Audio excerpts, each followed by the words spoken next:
What you're about to hear has been a running joke in America for a while now. Every able-bodied African American must register for a legal firearm.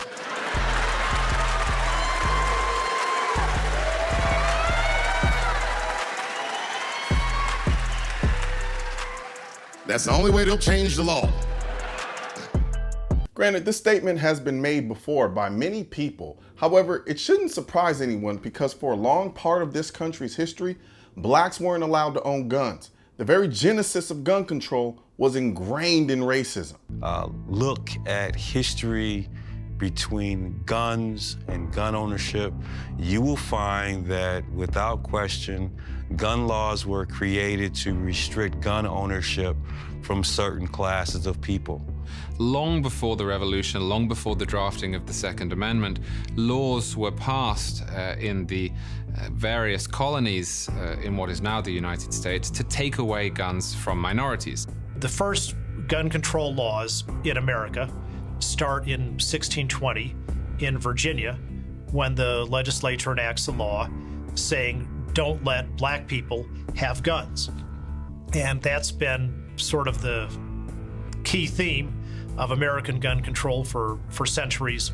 I've always said that these racist gun control laws suppressed the gun culture in the black community and forced it to the underworld of criminality. However, things are changing and black people are starting to be more open about exercising their Second Amendment rights. A lot of people have been sending me the video of the NFAC marching in open carrying rifles at Stone Mountain, which is a known location for Klan rallies and meetups.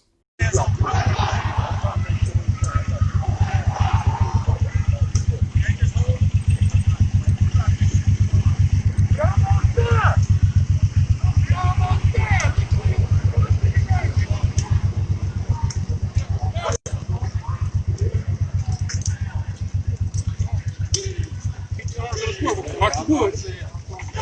Watch them woods. Watch it now. Eyes low.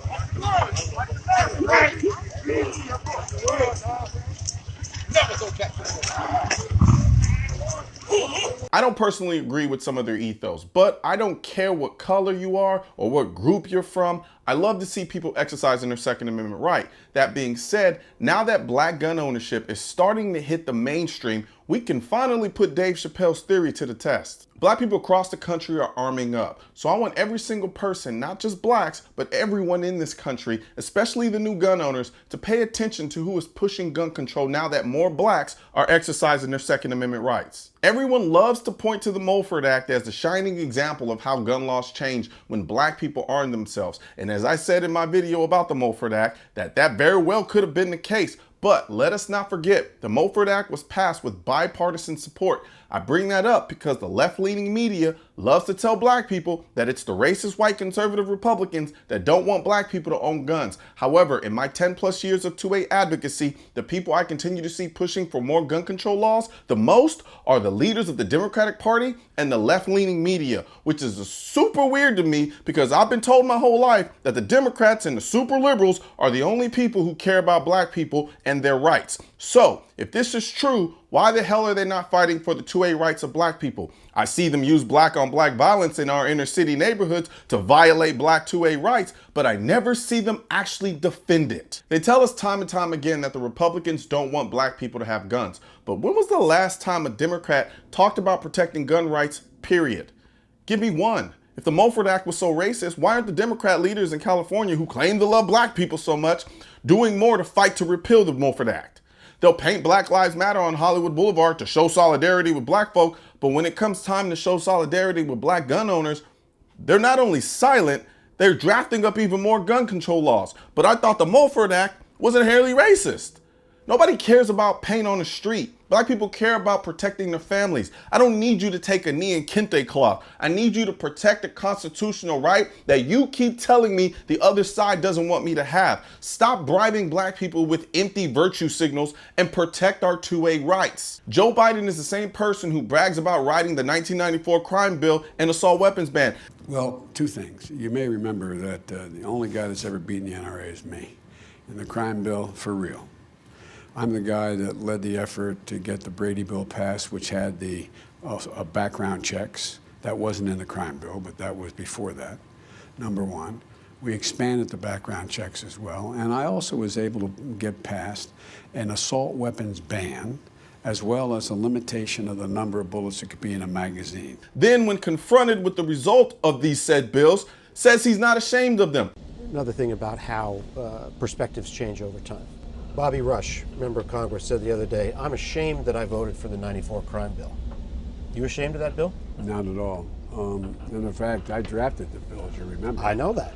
Then goes so far as to say he wants to reinstate the assault weapon ban again if he's elected as president.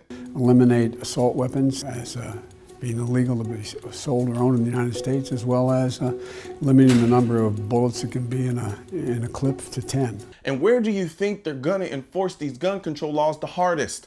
Don't worry, I'll let Joe tell you. Thing that we all have agreed upon. And that is, unless we do something about that cadre of young people, tens of thousands of them, born out of wedlock, without parents, without supervision, without any structure, without any conscience developing, because they literally, I yield myself 3 more minutes, because they literally have not been socialized. They literally have not had an opportunity. We should focus on them now, not out of a liberal instinct for love, brother, and humanity, although I think that's a good instinct, but for simple, pragmatic reasons. If we don't, they will, or a portion of them will, become the predators 15 years from now. And Madam President, we have predators on our streets that society has, in fact, in part because of its neglect, created. Again, it does not mean because we created them that we somehow forgive them or do not take them out of society to protect my family and yours from them. They are beyond the pale, many of those people. Beyond the pale. And it's a sad commentary on society. We have no choice but to take them out of society. If you haven't figured it out yet, in black neighborhoods, you can't say the black community is over policed and then push for more laws that will be over enforced in the same black communities. My goodness, with friends like these, who needs enemies? I know some of you are triggered because I'm calling out the leaders of the Democratic Party as if to say the Republicans are angels. They are not. I personally can't stand party politics, but the facts are the facts. These Democratic leaders are the people who push for gun control the hardest while telling black people the Republicans don't want black people to have guns, when in fact it's the Democratic leaders who don't want black people to have guns. And if the Republican leaders feel the same way, they can't do anything about it because their constituents will lose their damn mind if they were to push for gun control. So if you ask me, that's how I think it should be. We are in an election season, so I want everyone to pay attention between now and November and ask yourself, who are the people pushing gun control the hardest? And I want you to pay attention to what party they represent, because as far as I'm concerned, I don't care who passed what gun law in the 60s, 70s, and whether it was racist or not. I care about what you're trying to pass today. I care about who's standing in the way of my 2A rights during the time when I need them the most. Right now, there's a culture war against the Second Amendment, which is why I need your help spreading our message to counter their message. You can help do this by leaving a comment, sharing this video, and clicking the bell and subscribe button. Let my voice be your voice, and let them know you want to keep America tactical, because the right to keep and bear arms shall not be infringed wasn't a suggestion, it was a directive.